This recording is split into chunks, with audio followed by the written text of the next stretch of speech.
चूंकि भक्ति आज कर रहे ना, और रचना पहले हो चुकी थी, शरीर की रचना पहले हो चुकी थी कि 90 वर्ष तक जिएगा और ये भोग भोगेगा।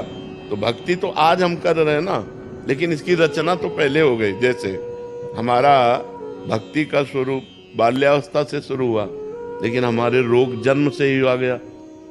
माँ के शरीर में था पॉलिसिस्ट किडनी, वही पॉलिसिस्ट हमारे शरीर में आ गया। 35 वर्ष की अवस्था में वो प्रकाशित हो गया। तो अब भजन तो आज हम कर रहे हैं, लेकिन पीछे जो पाप कर्म हुआ उसके अनुसार जो रखा गया दंड, वो तो भोगना पड़ेगा। समझ पा रहे हैं आप? तो ये भगवान के भजन के बल से हम धीरे धीरे से भोग सकते हैं। अगर भजन ना हो तब तो अभी डिप्रेशन में पहुंच जाए। भक्ति अपना प्रभाव दिखा रही कि हर सुविधा दिए हुए है, हृदय में आनंद है, लेकिन शरीर को भोगना पड़ेगा। अवश्य में भोक्तव्यम कृतम कर्म शुभाशुभ। पहाड़ जैसा पाप नष्ट हो गया, लेकिन उससे निकाला हुआ 100 ग्राम पाप जो रचना रच गई वो नष्ट नहीं होगा, वो भोगना पड़ेगा। वो बड़े बड़े सिद्धों को भोगना पड़ेगा। कि जैसे अब हमारे चिंतन में है, अब ना कुछ खाने की इच्छा होती, ना कुछ पीने की इच्छा होती, ना कुछ भोगने की इच्छा होती।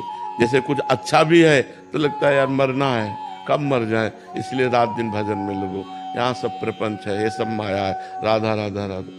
कहीं भी कुछ अच्छा नहीं। कोई हमसे प्यार करने लगता है, गुरु जी महाराज, तो मन में लगता है भैया प्यार मत करो, मैं कभी भी मर सकता हूँ।